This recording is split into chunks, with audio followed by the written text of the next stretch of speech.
Hi, this is host Sapnil Bhartia, and today we have with us Michael Lieberman, Stack Security Lead at CNCF and Governing Board Member at OpenSSF. Michael, it's great to have you on the show. Thanks for having me. Today we are going to talk about the joint initiative by OpenSSF and LF Europe. Please talk a bit about what it is. Specifically, it's an initiative to help the LF and the open source community be prepared for the upcoming Cyber Resilience Act, or CRA. But more generically, it's actually an initiative for the LF to start looking at how to achieve the goals of open source while still maintaining compliance with regulations and legislation that is emerging worldwide. There has been a lot of collaboration between Linux Foundation and government, entities. You folks, a couple of years ago, when the White House, when Biden was there, Biden especially back in those days, they did a lot of work with SBOMs, open source, AI. But sometimes we also see things like CRA, where intentions are great, but there was some friction because the onus was kind of seen as on the wrong parties, like open source developers. They cannot dictate or control how the software is going to be used, and they cannot be responsible for how it is being used. So can you talk about what was the problem, or what is the problem with CRA and open source? Earlier on, before it was actually, and again, I don't know all the terminology for EU legislation, but before it was sort of completely adopted, ratified, I think they call it.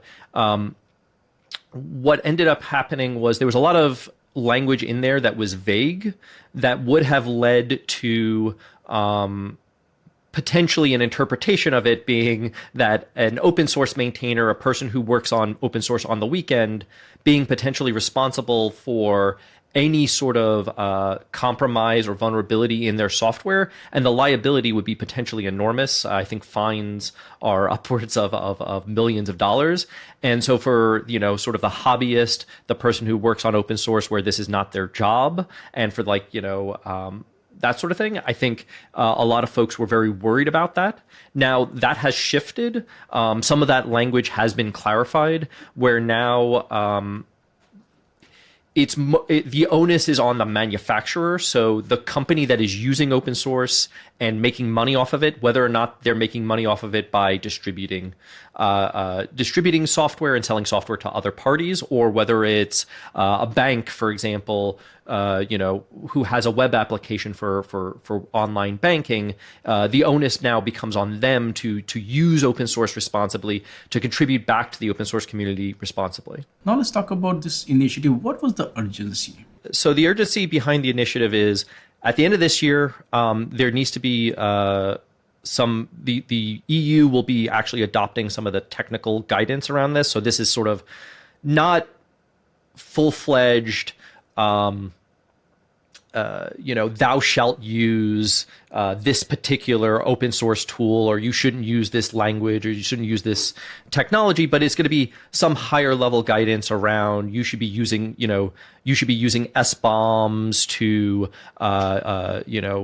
inform your customers of software composition and stuff like that. And then next year, some of that will actually begin to go into force and will become enforced by the EU. And then full enforcement is coming, I think, around Q3 2027. And so with all of that kind of coming in, the LF realizes that there's a lot of work that needs to be done within the community to both help out open source maintainers who, though they don't have obligations, putting in the work to just sort of make the baseline standard of open source better is always a good thing, while also informing the industry at large what sort of the requirements are, and also potentially helping build out standards, specifications, and tools that can help both open source maintainers as well as companies in the industry achieve CRA compliance. As you said, you shared a little bit of timeline, but what are the immediate and long-term goals of this initiative? The immediate goals of the initiative So like well, let me first talk about the immediate goals of the CRA from as I understand them. Again, I'm not an EU regulator, but my understanding is it's to sort of really put the onus again on the folks who are making money off of open source, who are also have the resources to really be securing open source. That's the short-term goal, with the long-term goal of really protecting consumers who are impacted by open source, even though they're not using it directly, right? If I go to online banking, and my personal data is compromised in some way, hey, I didn't know that they were using a vulnerable open source library. How was I supposed to know? But I was still impacted. So it's really about protecting sort of the average person from this. And so the goals of the initiative here, right, both in a short-term perspective, is what can we do to help enable both companies and maintainers to build better security, hit some of those CRA requirements, while also working with the EU to ensure that they are better educated about how all of this has worked in the past and how this works and how we can all be collaborating together to make security better.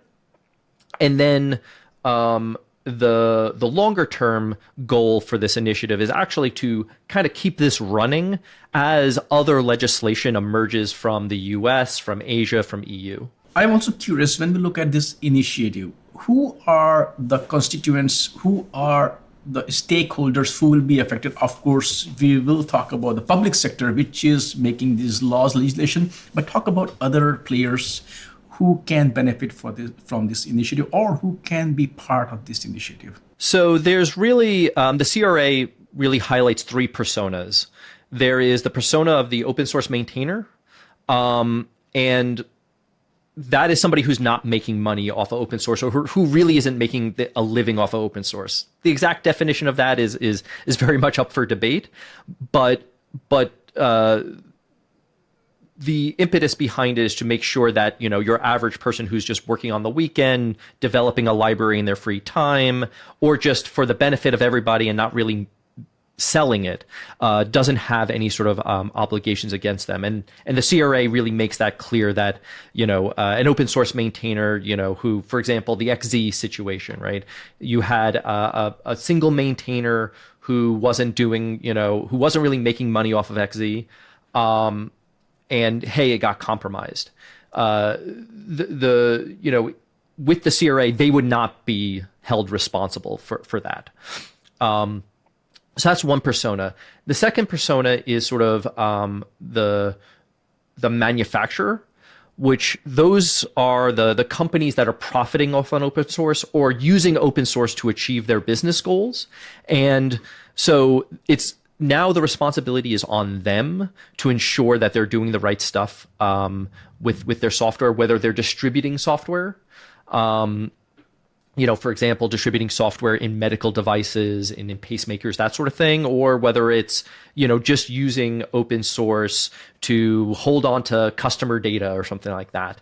And in those cases, you know, the burden is on them to ensure that they're protecting themselves and doing the right things there. And then finally, there's the persona of what they call the open source steward. And this is still a bit evolving, but basically it's about it's about groups like the Linux Foundation who are seen as, you know, leading nonprofit groups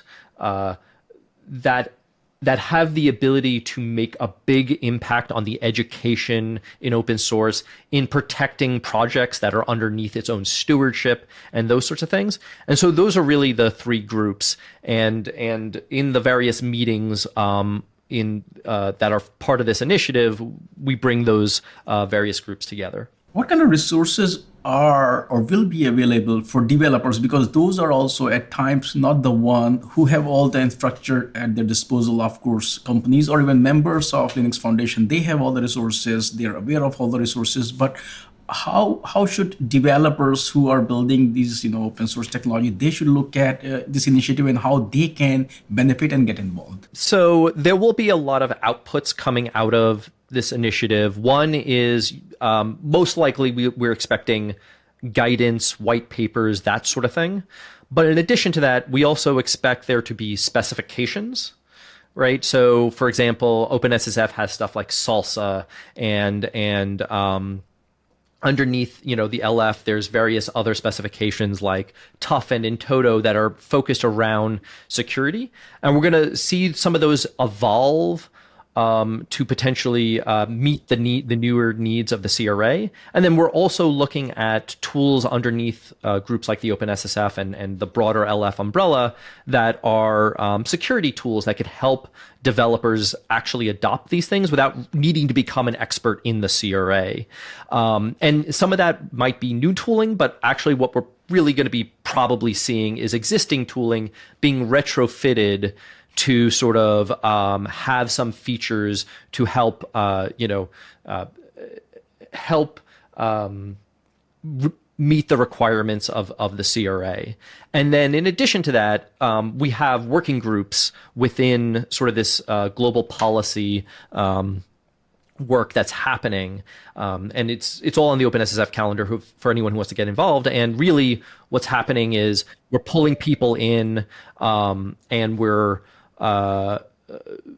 working with folks not just from the big industry, but also pulling in single maintainers where we can to understand what are their worries, to understand the worries of hey, I'm a founder at a startup as well, and what are the worries of a startup in dealing with this compared to a multinational tech conglomerate, and how do we sort of ensure that it's not just the big businesses that are getting all the benefit, but also the solo maintainers, the smaller the smaller startups, as well as just the non-technical businesses that are still impacted. What lessons we can learn from it so that there is better collaboration? Because whenever I talk to folks at Linux Foundation and about CRA, one of the repeating messages I heard was that there was lack of communication. The intentions of CRA were not bad,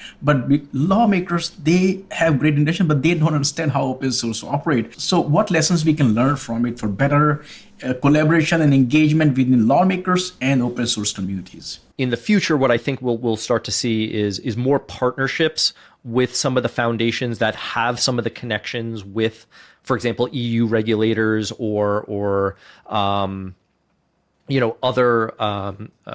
whether it's Asia or the US. I think we'll start to see a lot more stronger partnerships there so that we can also get ahead of it, as opposed to sort of reacting. And I do think that that's kind of maybe been one of the challenges to start right now, has been that,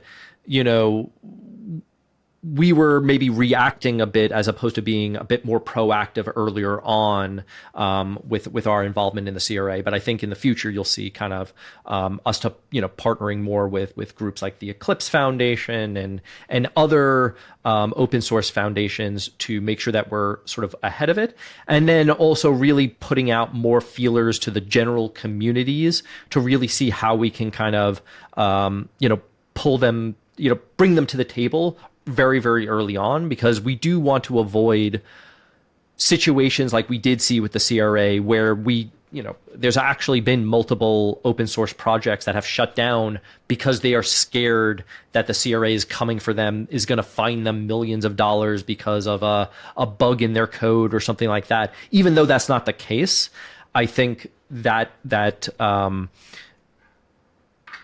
given that people think that's still bad enough to have caused those issues. So I think really getting ahead of it in the future is where we're going to be focused. Are there similar legislations like similar to CRA in other countries as well? And if yes, as you said, it's better to get involved early on. What is LF planning to do with those?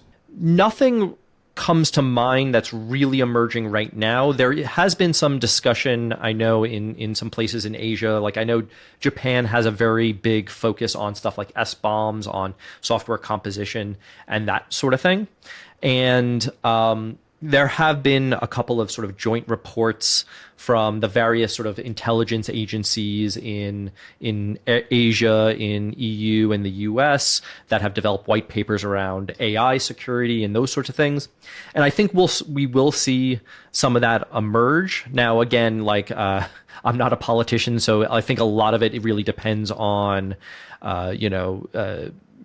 changing administrations and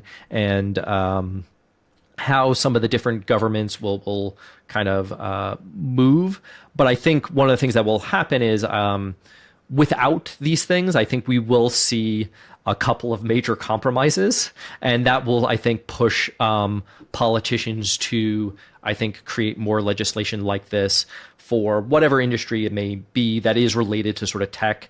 And, if you were to ask me to guess, I would assume, AI would probably be something that's coming in the next few years. Mike, thank you so much for taking time out today to join me to talk about this initiative. Thank you so much. And I look forward to working with you again. Thank you. Thank you.